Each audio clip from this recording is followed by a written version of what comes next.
இரவு நேரம் தனியாக தொழுவது சிறப்பு, ஜமாஅத்தாக தொழுவது மக்ரூஹ். நாமெல்லாம் ஹனஃபி மதுஹபை பின்பற்றக்கூடியவர்கள். ஹனஃபி மதுஹபை பொறுத்தவரையில் ஃபர்லான தொழுகைகளை ஜமாஅத்துடன் சேர்ந்து தொழுகுங்கள்.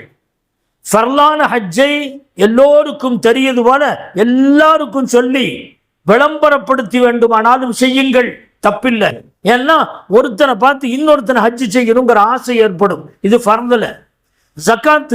ஜக்காத்தை கொடுக்கிற போது ஒரு கைக்கு தெரியாம இன்னொரு கையில மடிச்சு கொடுக்கறது, அதெல்லாம் செய்ய வேண்டியதில்லை. ஜக்காத்துன்னு சொன்னா பகிரங்கமா கொடுங்க. ஒருத்தர் கொடுக்கறத பார்த்து இது போல நாமளும் கொடுக்கணும் அப்படிங்கிற எண்ணம் அவருக்கு பிறக்க வேண்டும். ஃபர்லானதை வெளிப்படையாக செய்யுங்கள். ஃபர்லான நோன்பை நான் நோன்பு வைக்கிறேன் என்று சொல்லுங்கள், தப்பில்லை.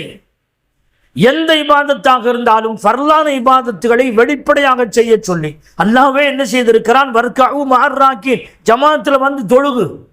எல்லாருக்கும் தெரிகிற மாதிரி பள்ளிவாசல்ல வந்து ஜமாஅத்தோட தொழுகு. ஃபர்லான தொழுகையை வெளிப்படுத்தி தொழுக வேண்டும்.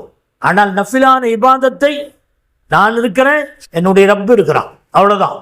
நானும் என் ரப்பு அல்லாஹ்வோடு ரகசிய தொடர்பு. அது ரகசியமான ஒரு தொடர்பு, ரகசியமான ஒரு சந்திப்பு.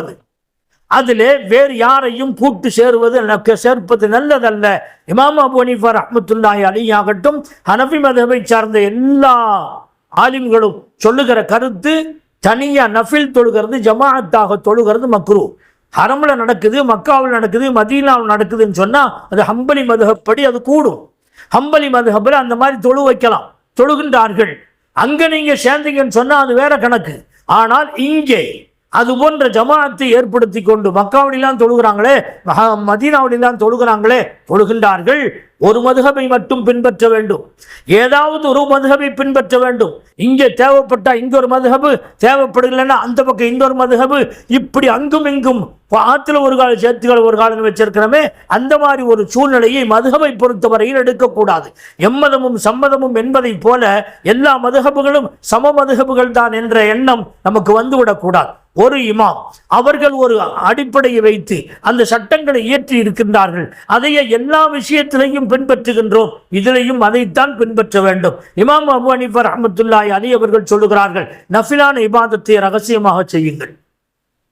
நஃபிலான ஹஜ்ஜுக்கு போறீங்களா, யாருக்கும் தெரியாம போங்க, சத்தமெல்லாம் போயிட்டு சத்தமெல்லாம் வந்துருங்க. நஃபிலான சதகாக்களை கொடுக்குறீங்களா, யாருக்கும் தெரியாம கையில பொத்தி கொடுங்க. ஏன்னா நஃபிலான நிறைய கொடுக்குறாரு, வாரி வாரி கொடுக்குறாரு அப்படிங்கிற எண்ணம் வரும்போது மனசுல ஒரு மமதை ஏற்படும், அது வரக்கூடாது. நஃபிலான இபாதத். அதே போல தஹஜ்ஜுத் தொழுகிறது, தஹஜ்ஜுத் 4 பேருக்கு தெரிகிற மாதிரி தஹஜ்ஜுத் தொழுகிறது, 4 பேருக்கு தெரிகிற மாதிரி அவ்வாபின் தொழுகிறது, 4 பேருக்கு தெரிகிற மாதிரி இஷ்ராக்கு தொழுகிறது. நஃபிலான இபாதத்துகளை அடுத்தவர்களுக்கு காட்டுகிற போது இவனெல்லாம் தொழுகல, நம்ம தானே தொழுகிறோம் அப்படிங்கிற ஒரு எண்ணம், ஒரு மமதை கல்விலே வந்துவிடும். வந்துச்சுன்னா எல்லா தொழுகையும் சேர்ந்து நாசமாக்கிடும்.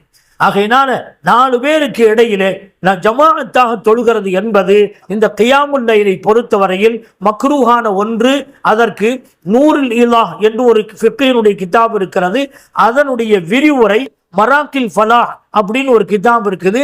அதுல ஒரு ஃபத்வாவை எழுதப்பட்டிருக்கிறது, 104வது பக்கத்துல அந்த கருத்து எழுதப்பட்டிருக்கிறது.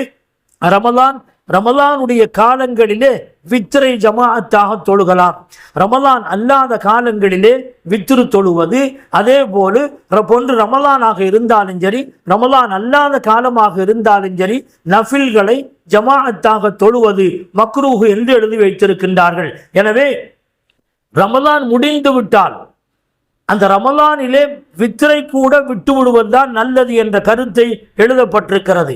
ஷம்சுல் இம்மத்து சர்ஹசி ரஹ்மத்துல்லாஹி அலைஹி ஒரு மகான், ஹனஃபி மذஹபை சேர்ந்தவர்கள், அவர்கள் சொல்லுகின்றார்கள், ஃபீமா இதா கான ஃபீ இதா லம் யகுன் ஃபீஹி ததாஇ, அதாவது ரமலான்ல தொழுகு வைக்கலாமா, தொழுகலாமா, கியாமுல் லைல் ஜமாஅத்தா தொழுகலாமா, தொழுகலாம்.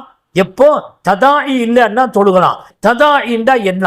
ததாஇக்கு விளக்கம் தருகிறார்கள். சுமார் 4 பேர் இருக்கணும், 3 பேர் 4 பேர் இருந்தாங்க, எதேச்சியா வந்து கூட்டிட்டாங்க, அவங்கள வச்சு ஜமாஅத்து செய்யறது தப்பில்லை. இது அடிப்படை காரணம் என்னன்னா, அனஸ் ரலியல்லாஹு அன்ஹு நபி அவங்கள கூப்பிட்டாங்க, யா ரசூலல்லாஹ் எங்க வீட்டுக்கு வாங்க, தாங்க இந்த இடத்துல எங்கேயாவது ஒரு இடத்துல தொழுகுங்க, அந்த தொழுத இடத்த நாங்கள் பரக்கத்தாக ஆக்கி கொள்ளுவோம் அப்படின்னு சொன்னாங்க. ரசூலுல்லாஹ் வந்தார்கள், எங்க தொழுகணும்னு பார்த்து கேட்டாங்க, ஒரு இடத்துல கட்டினாங்க, அந்த இடத்துல தொழுதாங்க. அங்கே விருந்து ஏற்பாடு செய்யப்பட்டிருந்துச்சு. அனஸ் ரலியல்லாஹு அன்ஹு இருந்தாங்க, இப்போ அபீ முலைகா அவங்க இருந்தாங்க, அவங்களுடைய தம்பி இருந்தாங்க, உம்மு முலைகா அவங்களுடைய தாயினுடைய தாய் அவங்களும் இருந்தாங்க. இப்போ அவங்க பின்னால் நின்றாங்க. சிறுவர் 2வது சொப்பில் நின்றாரு. அனஸ் ரலியல்லாஹு அன்ஹு முதல்ல நின்றாங்க. இப்போ அனஸ் ரலியல்லாஹு அன்ஹு அவருக்கு பின்னாடி இவங்க 2 பேர் நஃபில் தொழுக. ஆனால் இது ஏற்பாடெல்லாம் செய்யலை. ததாயி என்கிற முறையிலே ஏற்பாடுகள் எதுவுமே செய்யவில்லை. எதேச்சியாக வந்து கூடுகின்றார்கள். அப்படி கூடுறது ஜாயிஸ், கூடும். அதே போல இத்பான் இப்னு மாலிக் ரலியல்லாஹு அன்ஹு ஒரு அன்சாரி சஹாபி.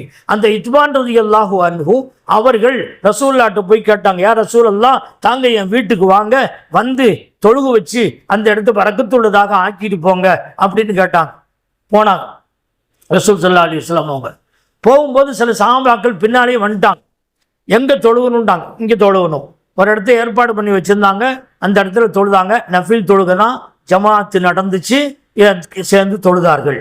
இந்த ஹதீஸை அடிப்படையாக வைத்து ஜமாஅத்தை நபி ஸல்லல்லாஹு அலைஹி வஸல்லம் அவர்கள் நஃபில் தொழுகையை இமாமத்து செய்தார்கள், பின்பற்றினார்கள் என்று சொன்னால் இதில் ததாயி என்பது இல்லை. ததாயி என்று சொன்னால் என்ன?